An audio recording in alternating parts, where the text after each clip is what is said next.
I love our little magic carpet. Yes, we're on a magic carpet. We're on a magic carpet. I was like, I feel like I have to take off my shoes. Hey, it's Josephine from the Pointe Shop. I'm fitting at Ballet West today, and I'm hanging out with Chelsea, who's going to show us our pointe shoe hack. She wears frieds, and she's going to show us how she prepares her pointe shoes for rehearsal and for the stage. Yes, exactly. Yes. So I do wear frieds, and I do get them customly made. I do little alterations on the heel and on the inseam? No? Yeah. Yeah? So you cut it down? I cut it down, yes. Yeah. So okay. I cut down the inseam a little bit just to help expose the arch. Yeah, that's really low. Yeah. But I make sure it's not too low on the heel. Mm-hmm. But I also do a lot of darning around the top. And my little kind of secret hack to darning is I double the thread, and I get my thread at like Michael's or Hobby Lobby. Mm-hmm. And the other trick is I also don't darn the back of the shoe because it also just comes right off. Yeah. I see, because when you're dancing, it rubs off, right? It rubs right off. So I will start just at the corners. I pull all the way through, and then I'll put my finger on the inside of it just to hold the thread so we don't get any issues. And then I loop it around from the, like away from the needle, And then I pull through. So you're making a knot. A nice little knot, yes. And you don't have to go over it a ton of times because you doubled up on the thread. That makes sense. So that's my little shoe hack for darning. Yeah, so double up on the thread if you don't want to go over it again and again. Yes, and also when you're darning, make sure if you are using jet glue or hot stuff that you are putting that on after you darn, because when you put the glue in first and then try and darn, it's so hard to get through the satin. Oh yeah, that's true. Yeah, so I always will glue after. It turns into like plastic, so it's like hard to push it through. Yes, exactly. After I do all the darning and the sewing, I will kind of just put my weight forward onto it, or I'll have one of the boys step on it. So that you want a lot of weight. Yes. Yeah. Just because, you want it to expand out and you want it to flatten, and that kind of helps the cardboard. And then I will do a nice like break. At the arch. Oh, I love that sound. I know. It's frightening and it's like so satisfying at the same time. Yeah. So that's just typically how I break it in. I know some dancers will do some shaving down on the sides. Yes, because it's pretty high up there. Yeah, it is. And I've actually, my next order of shoes, I will be having that already altered. Oh, perfect. From Freed. So you're shaving it down. Yes. In the shank. Got it. So that'll be nice. Yeah. Most pointe shoes are not cut this low. Right. But so many professionals cut down the sides and the heel so that you can show off more of your feet. Yes. So when you were dancing, when you were training, right? Yeah. Did you ever have problems with your heel slipping off? Always. So how do you keep that on? Rosin. Rosin. Rosin is key, especially if you are, when you're wearing tights, when you're doing a classical ballet, you have to put rosin on your heels. Sometimes water and then rosin, and then put your shoe on, or even like flip your shoe inside out, put it in the rosin box and rub it through.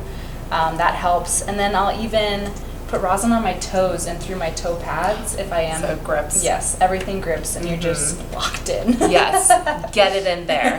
Now, how long does this last you? A shoe, it depends on what rep we're doing. It really does. But that's true. Yeah, when it comes to like balancing ballets, I'm working through my shoes like that. Oh yeah, all the roll throughs, like all of that sound. So like a balancing ballet, I typically am like a pair a day or a pair every day and a half. And then when it comes to like Nutcracker and other things, some of the contemporary stuff, they'll last me 3 or 4 days. Okay. But I like to rotate. Rotating is really important for me. Because I think it helps your foot kind of go in and out of the phases of the shoe, and sometimes when you're in too dead of a shoe, you're causing injury. That's true. Yeah. And I mean, for rehearsal, do you wear tights or no tights? I wear tights typically. Okay. Yeah. Okay. Just because I cramp up so easily, and so I do force myself to wear the tights because then I can get used to it, and then I'm not going into a show and just being like, oh my god, why are my feet cramping up? What is happening? It's like I'm used to my tights and my shoes. Yes. Yeah. When did you actually start darning? I started darning when I was actually with the Tulsa Ballet. That was my first company that I joined. And I had seen Bea. She was a soloist in the company, and I had seen her darning, and we have very similar feet. And I had actually finally got fitted in Tulsa and by Freed, and I finally was like, oh my god, I can stand in pointe shoes and not like roll fall over. out of them. Yeah, exactly. And so I got fitted, and then she showed me her darning, and I just was like, oh my gosh, awesome. I can like balance and stay on point and feel my feet in my shoe for once. Yeah. Because the Freed is already tilted back a little bit. This one doesn't really look that tilted though. Yeah. But do you have a tendency to fall forward? I typically do, but I also did ask for my pair that are coming in this next season or the following season to kind of shave this down more, because this, you see how it kind of goes straight up? Yes. That prevents my toes from fully pointing. Yes. And I like confirmed that with them this past season when the Freed Oh, yeah. fitters were here. I was like, this has just been an issue for me. I was like, the ends of my boxes are not pointing. My toes just curl up and then my box doesn't continue. And so we're going to shave this down. So it's going to be even more tilted. Yes. Okay, so this is the big difference that I see between professionals and dancers in training. Yeah. Dancers in training, they like everything completely flat, everything to be super, super sharp. Right. Because they kind of want to balance and they get stuck up there. Yes. And there's just such an evolution with your feet each year. Oh, yeah. You know? Even as a professional, right? As a professional, yeah. Her feet are done growing, guys.